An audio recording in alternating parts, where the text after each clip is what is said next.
Mítico, mítico, mítico. Oh, oh, oh, oh, oh. Mítico, mítico, mítico. Oh, oh, oh, oh, oh. Mítico, mítico, mítico. Oh, oh, oh, oh, oh. Mítico, mítico, mítico.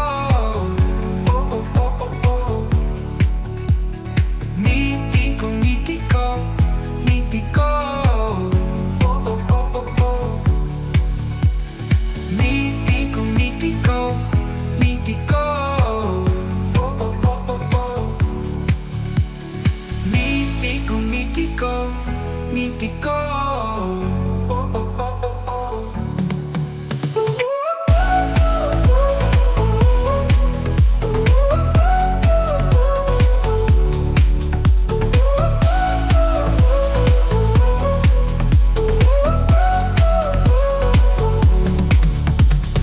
Mítico, mítico, mítico. Oh, oh, oh, oh, oh. Mítico, mítico, mítico. Oh, oh, oh, oh, oh.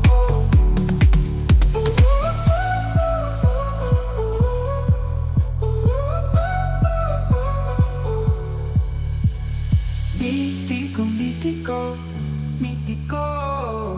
Oh, oh, oh, oh, oh. Mítico, mítico, mítico. Oh, oh, oh, oh, oh.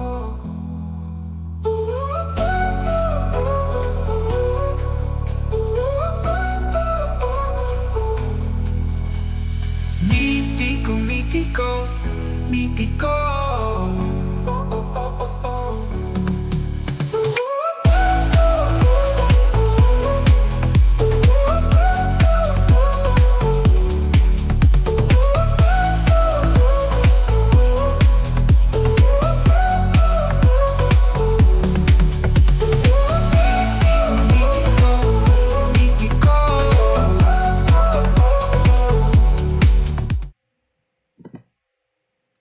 Alrighty, what's up, guys? Thanks for all the patience, and I'm excited for this partnership with Minico and LFA. Right now, we have we have some of the girls that just walked out right now, and so basically, what Minico does is they're specializing in AI, Web3, and social streaming. And those of you guys that know me know I'm big into the Web3 space, and this has been fun just learning everything about Minico, and even on my YouTube channel, just because I previously started a YouTube channel, but this is the first time me going live, and it's been a fun process. But before we get into this fight, I just want to tell you guys a little bit about we have Brittany Kamosi. She's taken on Sydney Trio, and some of the stats that I've seen, Brittany's 1-3 as a pro. She was 4-2 as an amateur, and Sydney is 2-1 as a pro, 3-1 as an amateur. But all of her finishes, or all of her wins in her amateur career, came by finish. So she seems like the nickname kind of Sid Vicious matches her style. Her only loss as an amateur was to Juliana Miller, who won the Ultimate Fighter season 30, and so I'm excited for this this matchup. And as we have, I'm sorry, just to let you guys know, they're also fighting in Denver, Colorado, which is man, for some of the people. So I want to say Sydney. She's from Factory X. Or no, I'm sorry. Brittany, I'm sorry. Brittany is from Factory X in Colorado. So she trains at altitude.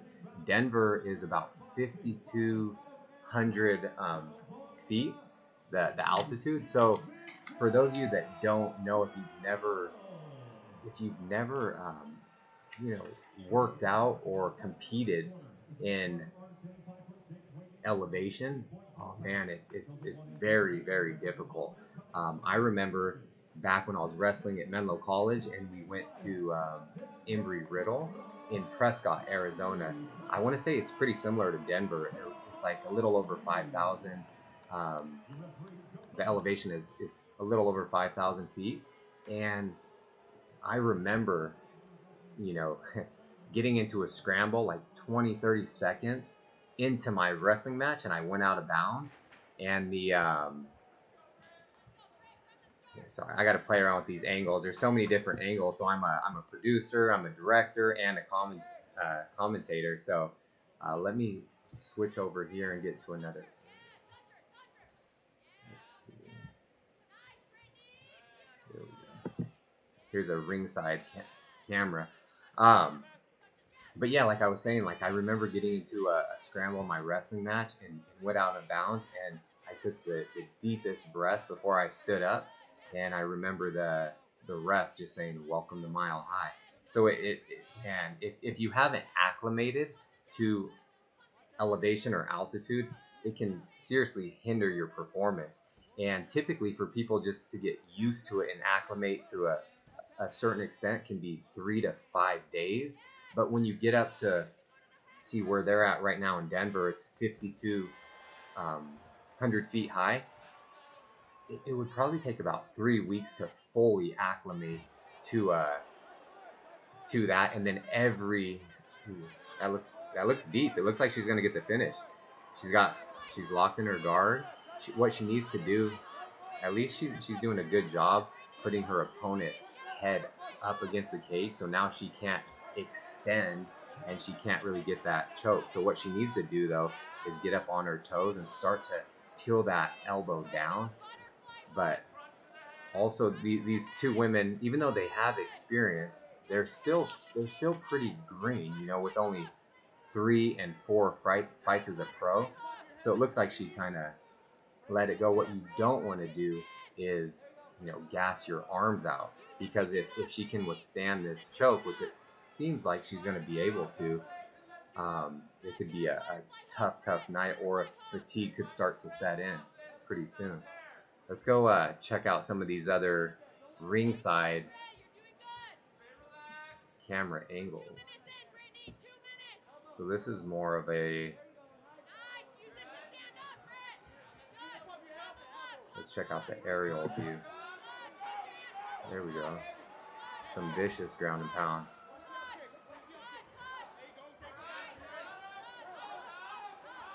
See, she's living up to her name, Sid Vicious. She's giving her everything she has. Even, you know, she has her back. She's teeing off on her, and she's also using that heel to kind of beat up her thighs, which, you know, is not comfortable. She's got her back. Looks like she's gonna finish her, and that's it. That was a quick fight. Wow. Sid Vicious is yeah, she's the real deal. It seems like, you know, she has so much experience, or not as much experience, but she's fought some tough people. And I was looking at her resume, and, you know, only having 3 pro fights, being 2-1, her one loss came in the 3rd round with 15 seconds remaining, and the lady that she fought, I want to say it was on the Invicta card. Invicta is a great platform for, you know, female fighters. The girl she lost to is undefeated. She's 6-0 as a pro right now, and I want to say her amateur career, this lady she fought was also undefeated. So it's man, she's good, you know. And this is so cool that these fighters, they have, you know, they're basically, without that much experience, they're green. I don't think they realize how lucky they are to be fighting in these big organizations like LFA, Invicta, and not only are they fighting in the big organizations where there's some big arenas, and they basically do everything the big shows do. UFC, Bellator 1, they do all these media obligations. They do all their interviews and things like that. So it's the same thing when you get to the big show, but you know, at least it's just on a bigger stage, which is truly amazing. And them being on UFC Fight Pass is something I don't think they really understand that how big it is. It makes it easier for the, you know, the matchmakers of these big organizations just to tune on to UFC Fight Pass and watch them, so they don't have to fly to the event. They don't have to make it more of a hassle for them. It makes it so much easier, and just like what we're doing here with Mitaco and LFA live streaming, it's the way the future is moving. So it's really cool to be a part of this this introduction to you guys, and just the way, yeah, this is amazing. Now I'm going to play around with, sorry for bouncing back and forth all over the place, but I have to hop over to this other screen and give you guys some different different angles. So we actually have 8 different angles over here. So this is kind of the aerial view. We can check out like what they're showing on their program. So it's if you guys were tuned into the LFA broadcast, this is what they're showing.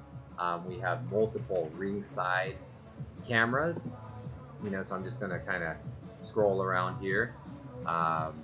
We have, you know, the commentators that are pretty excited about that matchup. You know, you got a legend, Gilbert Melendez, on the commentating booth. You have Brandon Royval. He's also from Factory X, which Brittany Kamosi was from. So yeah, this is fun. I'm just going to show you guys some different angles, and we're going to get into the next fight here soon.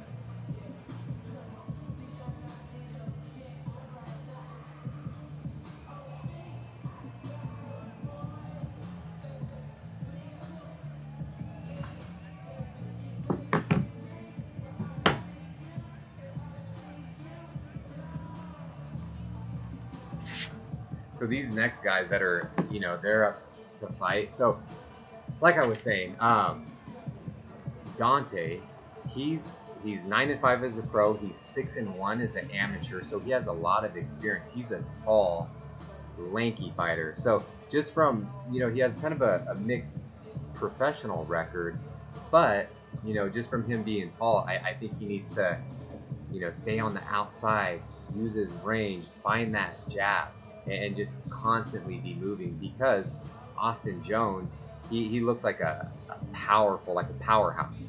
You know, he's 14-9, 14-10 as a pro. He's 6-1 as an amateur. He's a little shorter, but he has a big frame. So I feel like, you know, we might be seeing some powerful shots.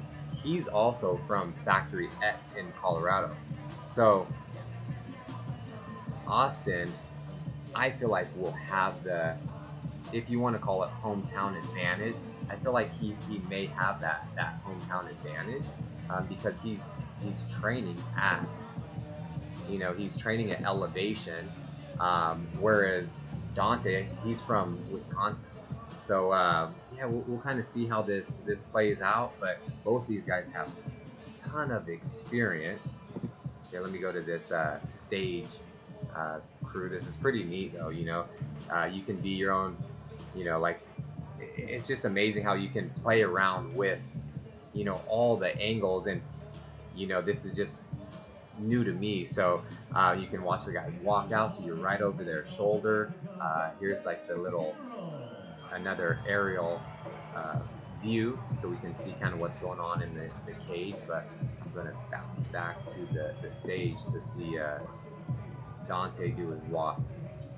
And he's fought in a lot of big promotions too. I want to say he's fought in Bellator a handful of times. Both these guys, with all the experience they have, I would say they're veterans of the game. And yeah, I think this is going to be an exciting fight. I feel like both these guys just bring it, you know.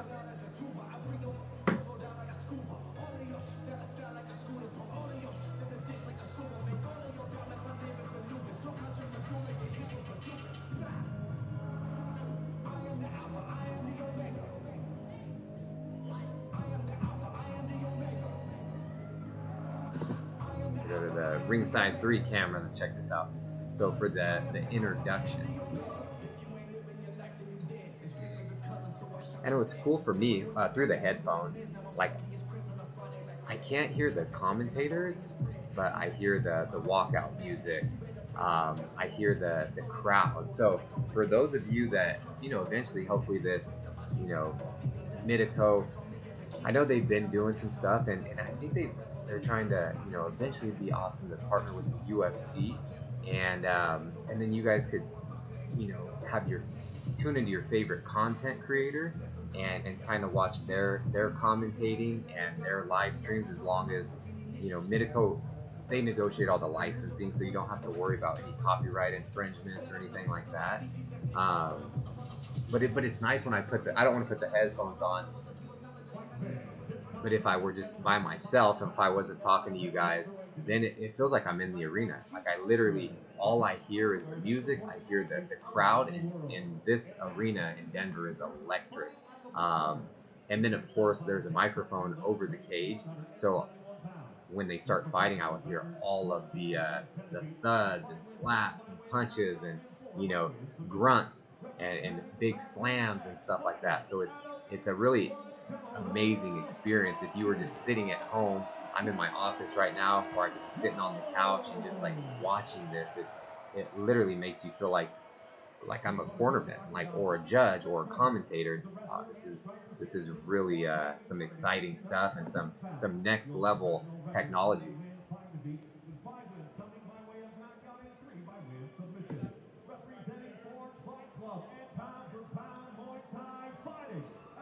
In the chat, let me know what you guys think.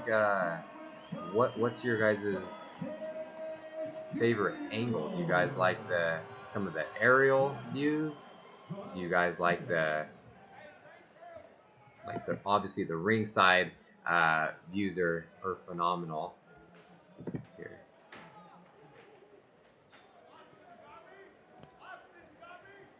And then it'll be fun if this fight goes the way I think it's going to go. We're going to have to jump over here to the commentators and see their reactions.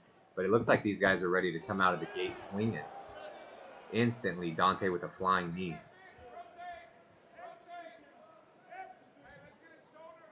I want to hear these shots these guys land.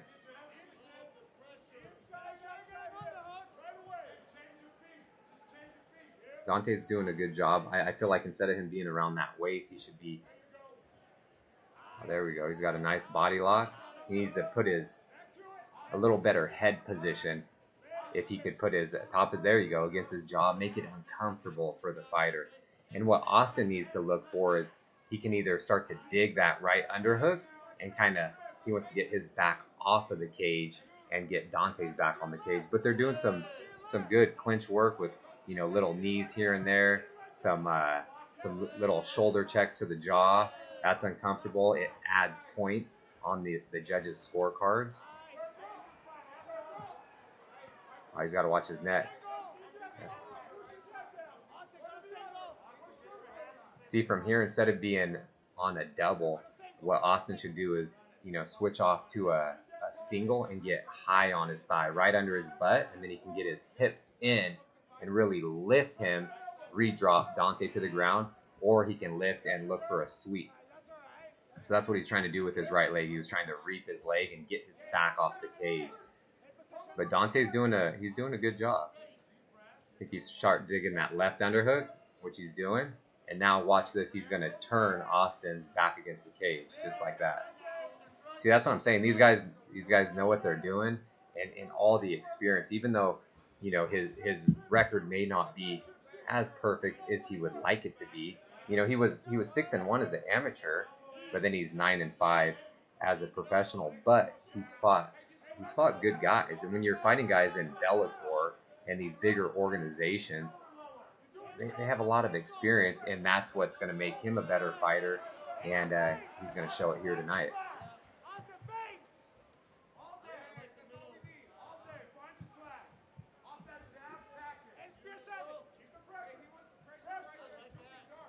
Check out this.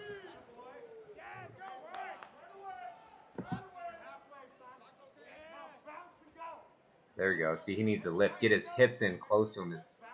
Get his hips as close as possible, and then lift and redrop. See, he's on that waist where Dante's going to start digging that left underhook again.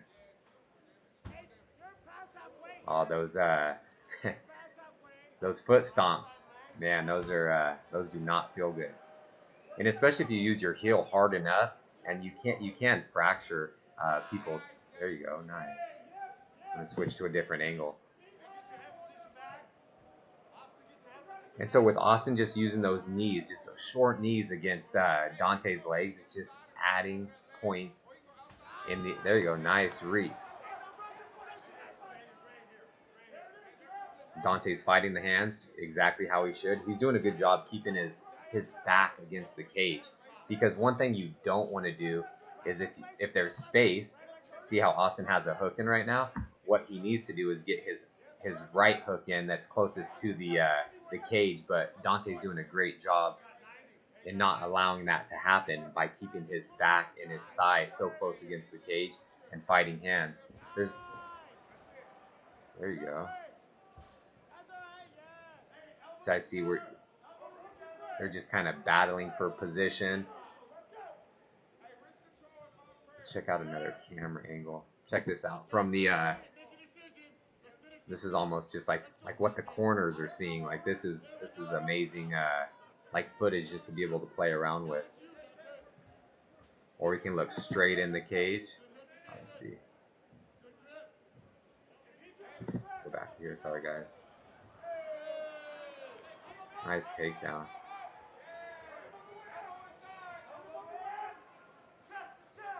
See, at least they're doing really good, you know, as far as takedown defense. Both of them know how to use the cage to work back up. Nice elbows. And now, just remember, Austin is the one from Denver, Colorado. So him training at elevation is going to especially help him in the later rounds. But Dante looks like he's in great shape. But when they do start wrestling and doing more grappling exchanges, then that's when, you know, you'll have more blood flowing to those muscles, and the fatigue can start to set in. Nice round. Nice round one. Pretty competitive. That's where, man, it would be so tough to be a judge, because let me know in the chat, who do you guys think won round one? Let's go check out some different angles.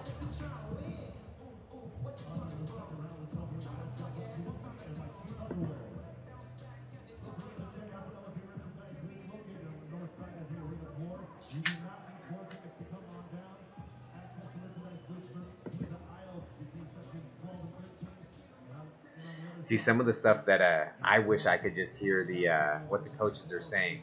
You know, you have who's that? That's Mark Montoya, the guy with the same haircut as me. He's one of the head coaches at Factory X. Super knowledgeable guy. They have a lot of UFC fighters in that gym, and even next week, Anthony Smith, he trains out there in Colorado. He's on UFC 303. Let's see. All right, round two.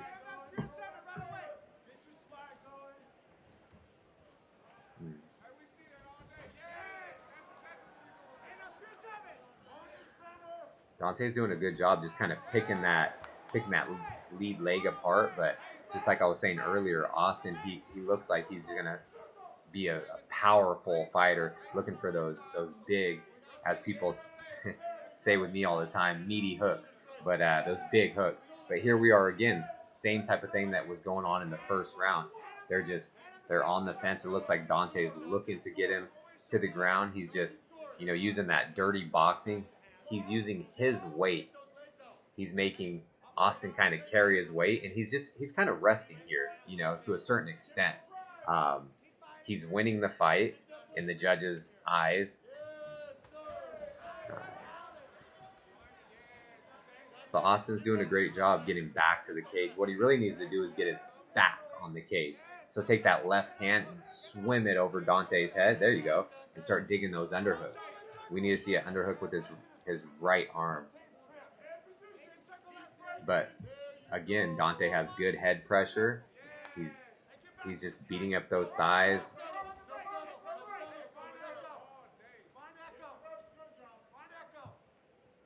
I'm gonna go find a different angle. Let's get a little closer.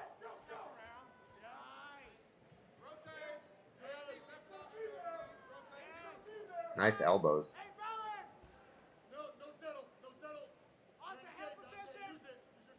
See, Austin's doing a good job with the head position as well. So they have their coaches in the corner, just kind of they're playing a video game. So it's like my coaches say, if you have an athlete that is very coachable and listens, they literally the coaches are seeing things that you may not see because you're in a fight.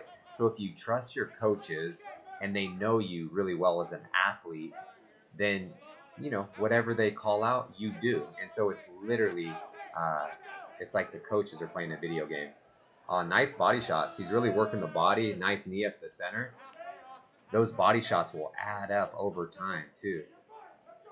So even right here, Dante, what he needs to do is, I was going to say change levels, beat him with that head position, but he's looking for a Darce. He can start reaping that leg that's against the cage. Dante should start reaping it, sweeping it out. But he's doing good right here. Like I said, he's winning the fight. He's making Austin carry his weight. But they're just playing this back and forth battle. Ooh, nice short elbow on the break.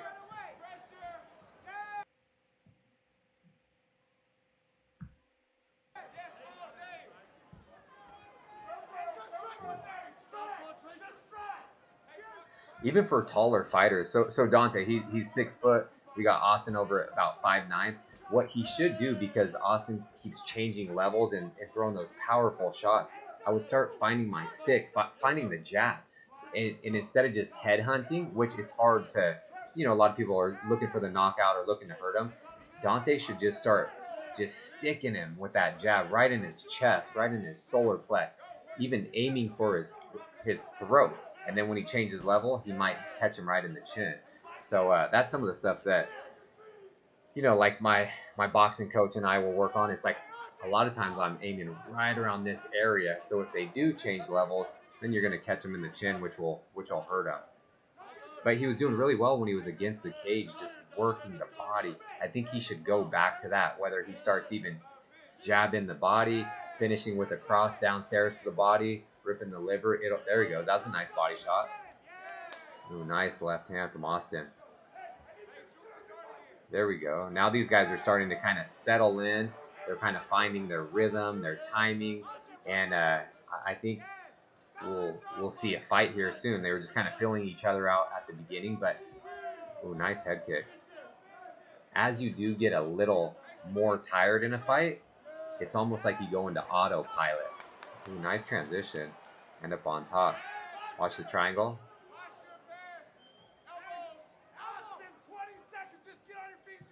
Let's go check out another angle.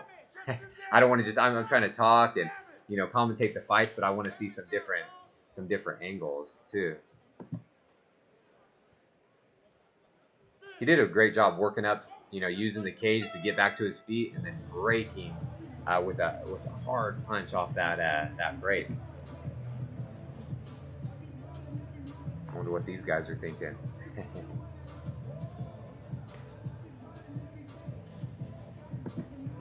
So we have one more round with these guys. So, like I was saying, when you get a little more tired, then your instincts just start to, just kind of set in. You're not thinking too much. You're just gonna fight, and everything that you put into the training and all the preparation, that's when it'll just kind of come out. Like you don't want to think in a fight, because if you're thinking and you're trying to see, then a lot of times it's too late. What you want to do is just react. So the hundreds and hundreds of hours that go into a training camp or a fight camp, you're just and all the film study that you do with your coaches, like you pick up on tendencies that your opponent has done over the course of, their whole career, that most of them will not be able to fix in, whether it be a 6, 8 to 12-week camp. And at least from my opinion and what we do, you really want to just rep all those things. Like, you want to rep everything that maybe isn't perfect with your opponent. Maybe when they throw their left hook, their right hand's down, so you're hoping to capitalize off of their mistakes that they most likely will not be able to fix if they've been doing that their entire career. But let's get back into this, just because these guys came out swinging again. Dante's on his back. He has the right hook in, but again, Austin's doing a great job just kind of scraping him off of his back using the cage, which, if you haven't been up against the cage and had no shirt on and literally drug your back across it, it's not a good feeling. So he did a great job. Nice uppercut. Head position. Let's go check out some more of these different angles.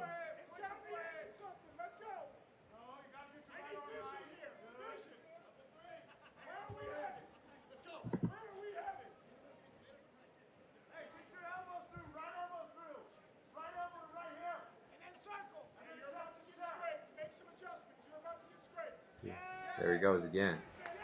Nice. That was a good reversal, how he literally scraped him off the cage, and then Austin changed levels and got the takedown. What he needs to do is, he did it for him. Austin needs to take that right arm that Dante's posting on, and you want to kind of, that's his post. You want to take it down, then he's going to fall right back to his shoulder, right to his back, or maybe go into his guard. But he's doing a good job, again, working to use the cage to get back to his feet. He needs to dig that, really push his head down. If he pushes Austin's head down, then maybe he can kind of, he's going for, no, he doesn't have that.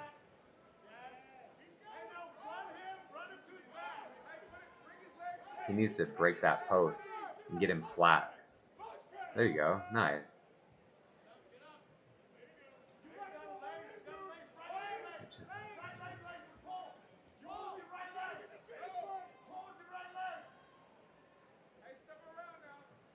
See, then again, Austin should start circling towards the cage, towards his back. He could have maintained that position, but Dante knows what he's doing, and he's truly a veteran of the sport. I want to see a little more knees from Dante, just because he is so tall. He could bring those knees right up the center when Austin is, hunched over like that. Ooh, nice shot. That hurt him.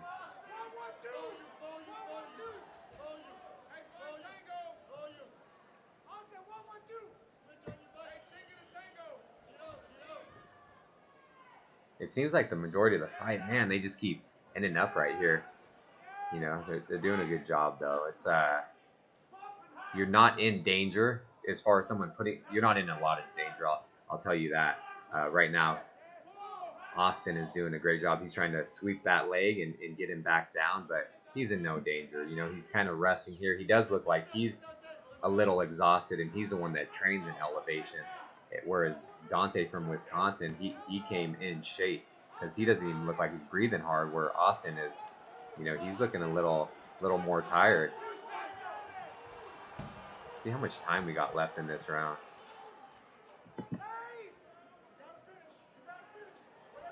Oh, that's a deep guillotine. Oh, he let it go. Oh, that's deep.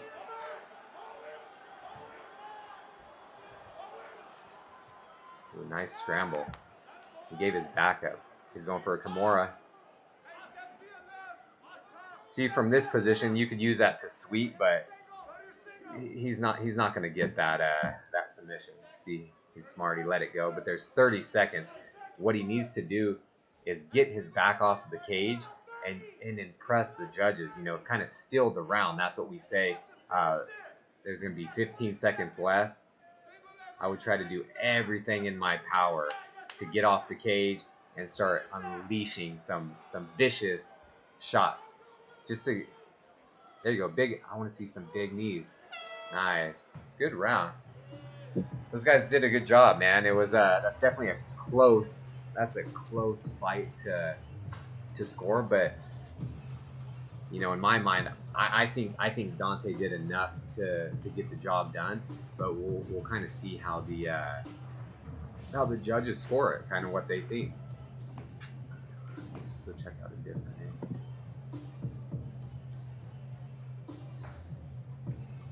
Like I said, I wish we could hear a little bit about what these guys are saying, kind of what their thoughts are.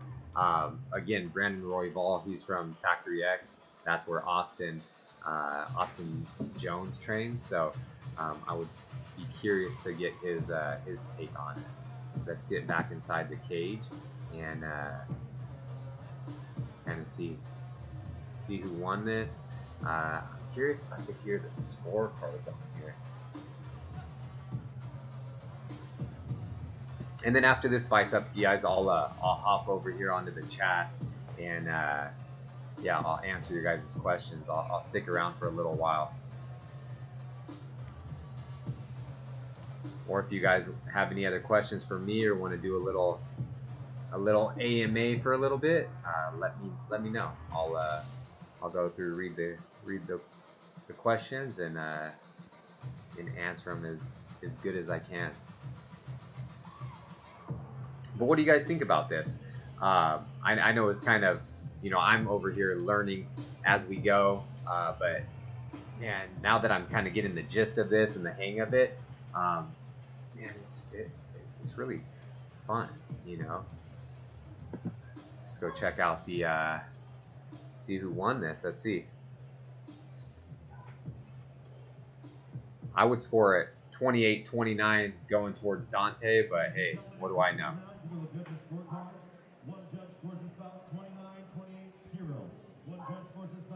It's going to be a split decision.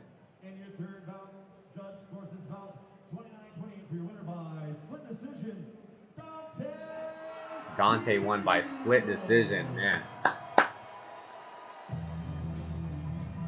Man, that's crazy. Just one judge scored a 28-29, Dante, 28-29 for Austin, and then the third judge scored a 28-29 split decision for Dante, which, you know, I think is a good call. You know, I clear. That's exactly what I said. I thought, you know, if I were judging that fight, I would have scored it 28-29. I thought Dante did enough to win 2 rounds, but I thought Austin kind of pulled off, you know, 1 round. So, man, great judging by the judges and scoring.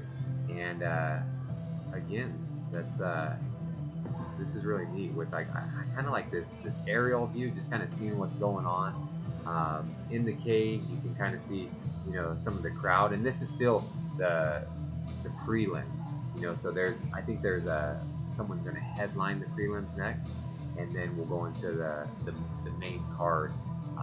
But yeah, this is cool that, you know, the fighters, like I said, not only are they on a big platform, but they're on UFC Fight Pass. So even people that, you know, there's a lot of people that just tune into these fights, even if it's not the UFC fights. They just enjoy watching fights, so they tune into them very often. And I was watching the fights today in Saudi Arabia, the UFC fights. It was, you know, Whitaker. He went out there, and you know, he's a fan favorite. I like Whitaker a lot. He's a good dude, and he went out there and, you know, put the guy away in the first round.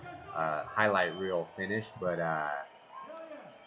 they were talking about LFA 186 on the UFC fights today, just saying head over to UFC Fight Pass and check out LFA 186. So that's even cool, just for some of these fighters that, you know, that are fighting on there, because they're getting so much exposure, and maybe they know, but I don't think they really know. Like when I was coming up fighting, sometimes there wasn't even, you know, some of the fights I fought for, there wasn't, you know, people didn't even film. I was lucky enough that I fought for West Coast for a long time, and they had a phenomenal production, kind of similar to, not as nice as the UFC Fight Pass, but, you know, it was a good stepping stone for me. and just they prep me for the big show. So let me see if I can hop over to the chat and answer some of your guys' questions.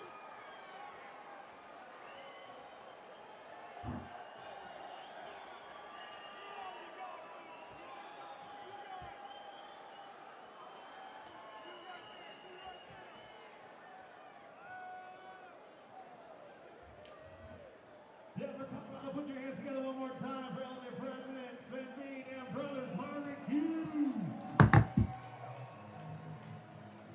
Brothers Barbecue's in the building here tonight. They're providing all the food for our VIP tables. If you guys want to get your hands on some, you gotta buy VIP tickets next time. Make sure you do so. I'm just gonna scroll through these Intermission before we go live. the chat real quick.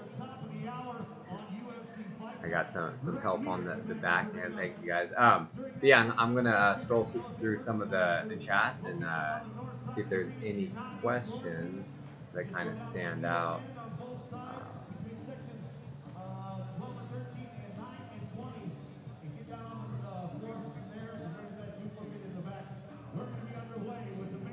King James is saying donating fist to faces brings me pleasure, which see, that's what I'm talking about. Some people just enjoy watching fights, and yeah, he's definitely one of those. But man, the fight fans, they're truly something else.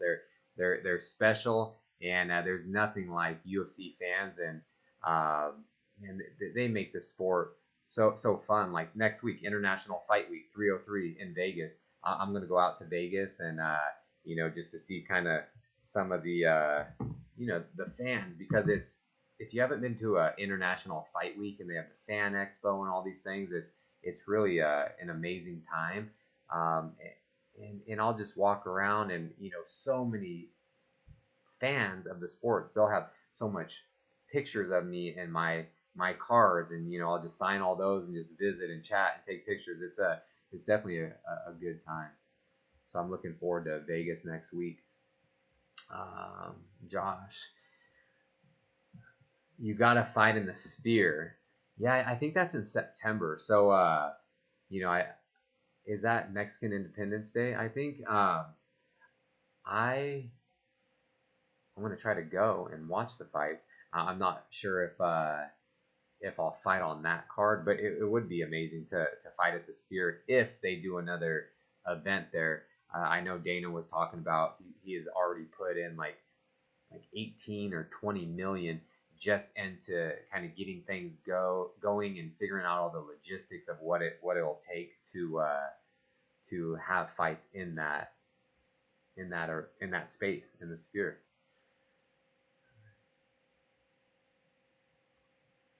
So AG is asking, would you recommend anyone move to Sacramento? Of course. Sacramento, that's home to me. Yeah, it's amazing. I've lived in different areas. I've traveled the world, and Sacramento is a special place. It's a farm to fork capital of the world. We have great food. We have good nightlife. We have a little bit of everything. And I saw it's actually Sacramento was voted the #1 place in California for the second year in a row.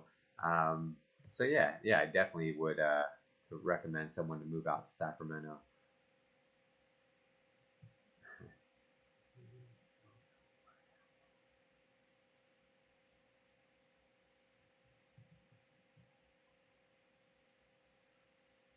Yeah, Tiffany, I like that, saying super knowledgeable. We need more commentating. Yeah, no, this is definitely something that is sparked my interest, and I would love to commentate at some local shows, or even just this. This is a way to kind of introduce me to commentating, but it's a little challenging because I got 3 caps on. I'm producing, I'm directing, I'm bouncing back and forth, trying to read the chat, change camera angles, and then commentate the fights. So it's definitely something that I would like to do in the future. And yeah, I appreciate that, and yeah, this is it's been a fun experience. Ivan, awesome to see Josh commentating.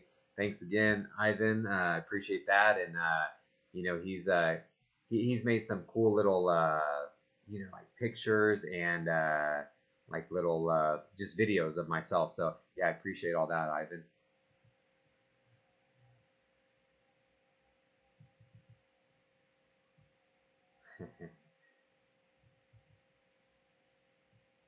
Yeah. So you guys were all pretty accurate on Dante getting his hand raised.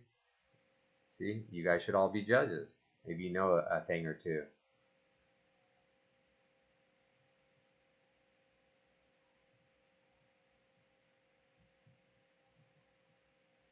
Yeah, thanks again. It seems like everyone kind of liked the commentating. No, I appreciate you guys. What did you aim when you hit Bryce? Matt R. He's saying, what did you aim for when you hit Bryce? It's just something. If you go back watch the video, it's something my coach and we were working on a lot.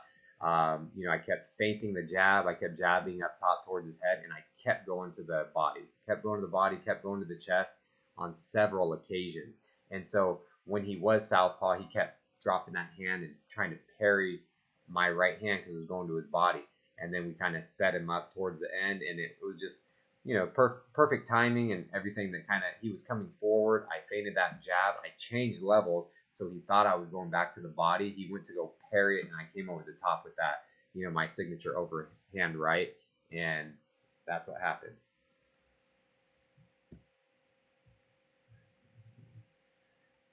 Dante round two, yeah. Well, thanks again, you guys, for watching. This was fun. I hope I can do a little bit more of these in the near future. Thanks again to Mitico, LFA. Everyone at Mitico, phenomenal people. I was on the computer and calls with the tech individuals from Spain.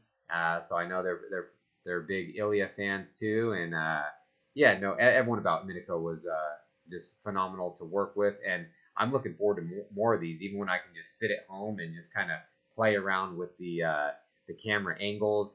And I'm really looking forward to this.